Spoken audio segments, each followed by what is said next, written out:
What's up, Internet? Cory Zamier here. Collecting with Cory. Not the weekly vlog. It's another vlog, you know, casual. No big deal. What the fuck am I wearing?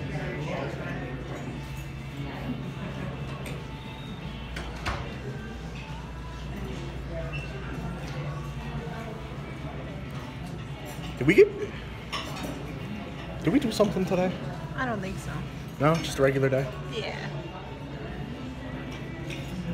No, we got married. I was supposed to vlog the thing. I fucked up.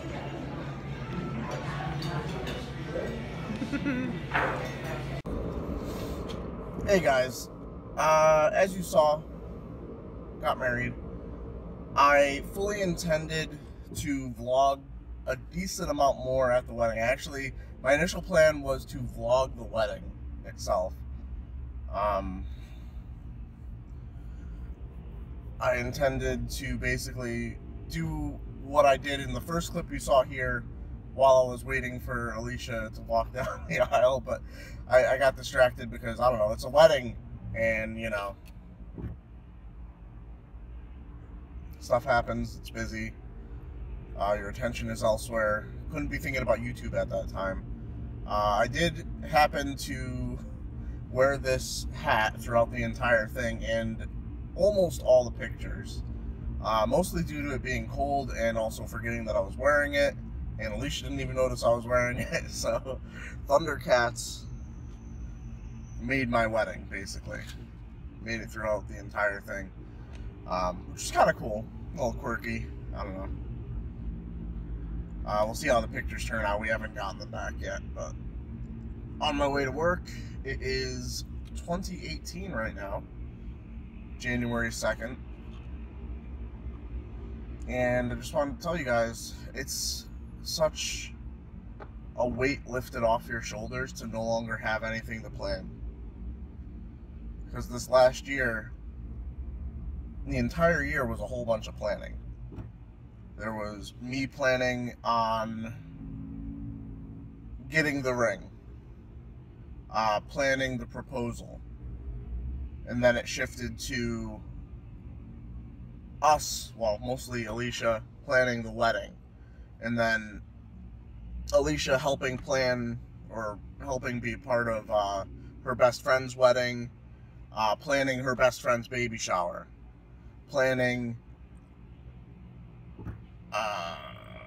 our wedding even more once we had decided to switch it, planning Christmas. It's just like all this planning, and now it's finally over. It's finally over.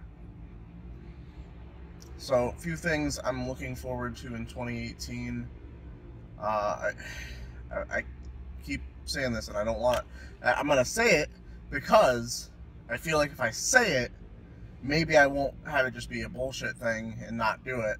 Is I want to figure out my Elgato capture card and see if I can use it with my shitty ass computer.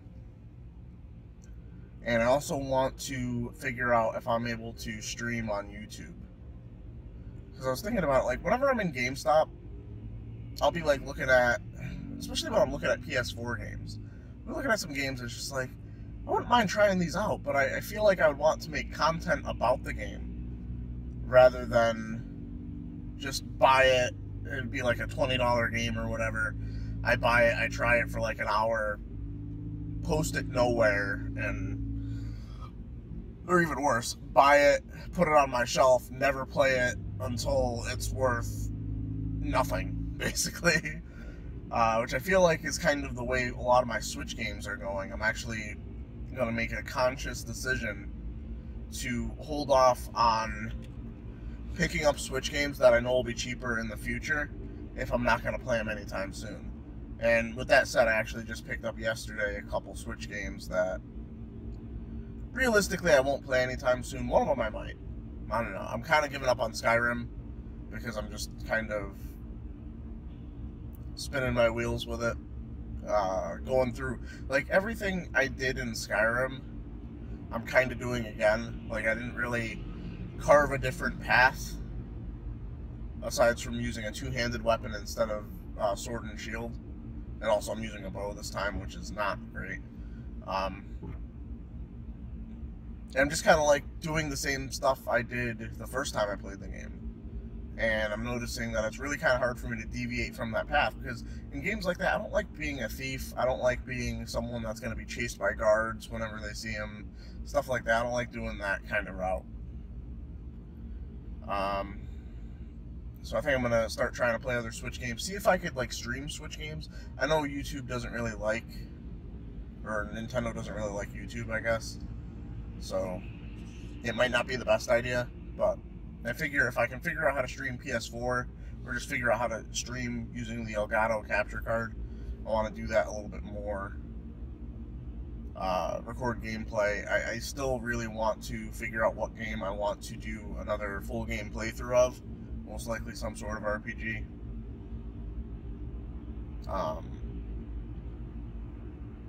Yeah, 2018 should be fun. I say we're done with planning, but I know the next thing that we're gonna have to start planning is like where we're gonna move to next. Because one of the big things with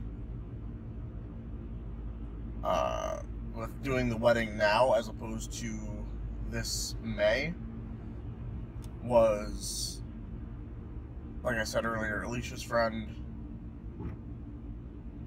bought a house, has a kid that she just popped out, and I know how Alicia thinks. She wants those things for herself. So next thing we're going to be planning. I'm not ready. I'm still a kid. I don't know. I don't know. Like, I'm ready, but I'm not ready. Like, when I'm holding a baby that's like 2 days old, I can't feel ready. I feel like it's once they get past that certain age, though, it's just like, yeah, I can handle like having like a 5-year-old kid that wants to play games with me, stuff like that. Like get a nice play or two going. But the baby phase, like I'm not afraid of like changing a diaper.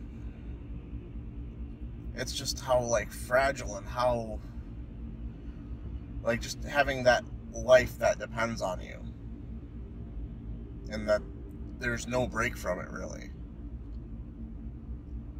That's the scary part to me. And that in the house, or the houses that we're kind of looking at, and stuff that we think we can afford, I worry that we probably can't actually afford them, or they're houses that we can afford because they have so much work they need done. And we're not people, I'm not a person at least, that could really do any kind of home improvement. Alicia might be. Like, she does a whole bunch of, like, crafts and stuff like that. But, like, as far as, like, I don't know, the stuff we'd watch on, like, the HGTV shows, we can't do that. We can't. So we'd have to be, you know, we'd have to be able to afford to have someone else who can. I don't know. This is just me rambling. I haven't vlogged in like forever, and this traffic, like I'm actually going to be kind of significantly late for work. Got 5 minutes to get to work. I'm barely moving in this traffic, and I think I'm still like 5 exits away. And that kind of brings up another point. Alicia's been pushing me to do it, and I've been pushing myself to do it. Let me know in the comments below if you dealt with something like this, where you don't like your job,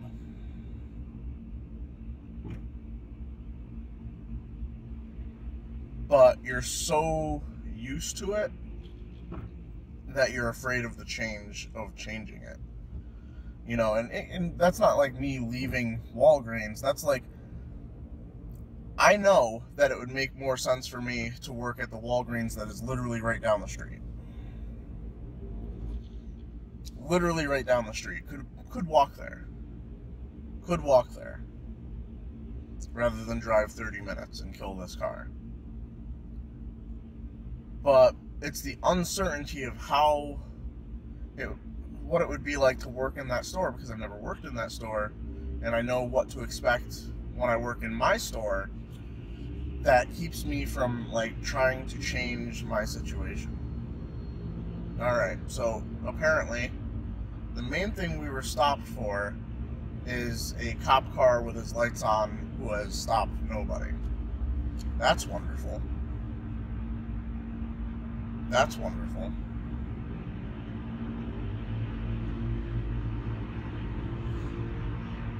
Yeah, but let me know in the comments below if you're dealing with anything like that, how you deal with it. Do you just, you know, let the balls drop and get it done?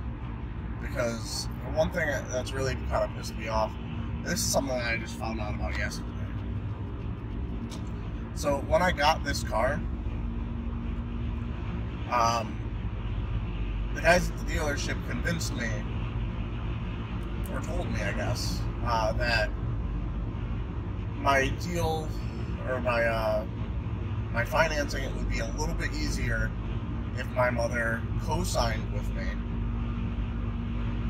as the primary. And I found out yesterday, and this is just something that I probably should have known, but I've never financed a car before. I've never bought a car before. I didn't really think of how it would work out. Because she's the main person on that, whatever, on the financing, despite the fact that I'm the one that is sending them the checks and paying for it, it's her credit that's being increased, not mine. Conversely, I co-signed with Alicia for her car, so my credit's been improving based on her payments, but not mine, or not hers. So I guess there's that, but it's still like, it's, and the fact that this car has like 110,000 miles on it already, and I still have like another 3 years to go, is just really getting to me. And it's really making me wish I had like leased a car, bought just like, not a junker, but just something to get me by, rather than spending what I feel like is a ton of money for the next like 6 years, when at the end of it, based on how many miles I'm putting on, unless I change something in my life, like working a lot closer to home, it'll have like 170,000 miles on it and be practically dead. So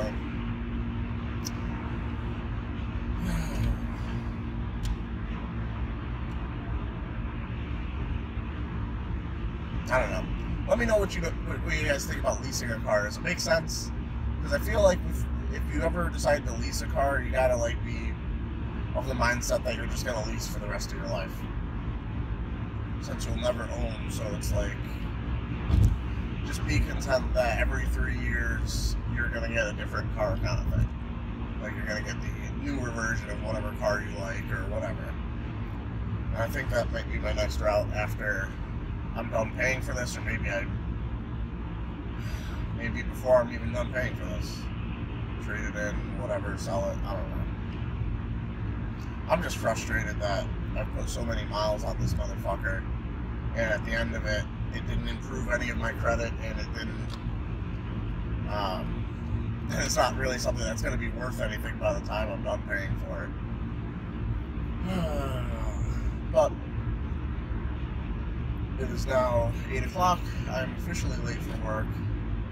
I'm going to pick up the pace here because I'm going to have to speed a little bit to get there at a reasonable time. Let me know how your New Year's going. Let me know if you've made any resolutions. I generally don't make actual resolutions because I feel like that's just setting yourself up for failure. Let me know what you think about that. Like the video. Subscribe if you're new.